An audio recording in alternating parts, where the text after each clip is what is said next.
Quando se fala em corrupção, Pedro, eu pedi para você fazer uns cálculos aqui, rapidamente aqui, fala em corrupção. A corrupção, como eu estava assistindo agora o programa Pingos nos I, né, não foi, o Zé Maria falou muito na questão da Petrobras, mas foi generalizada. É um corpo que está com câncer em todos os seus órgãos, em todos os seus tecidos. E na Caixa Econômica não era diferente. Então eu pedi para o Pedro rapidamente aqui, nos 8 anos do governo Lula, qual foi o lucro da Caixa nos 8 anos do governo Lula e qual foi a média anual de lucro?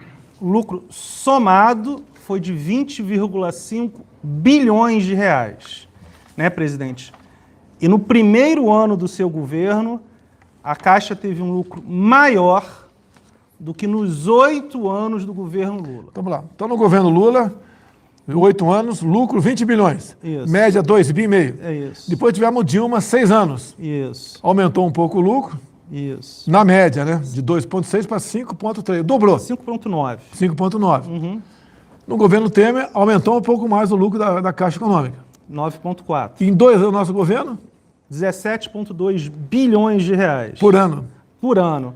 E, presidente, semana passada, só para dar um exemplo do que acontece, nós vendemos uma operação do Banco Pan, que tinha dado problema lá 10 anos atrás.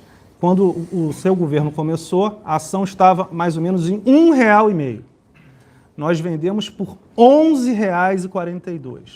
Então, uma operação que dava prejuízo para a Caixa deu 2 bilhões de lucro só em venda de ativos. Vou falar então, para ficar bem claro aqui, né? O lucro anual da Caixa em cada governo. Então, no governo Lula, média de 2,6 bilhões por ano, 2,6.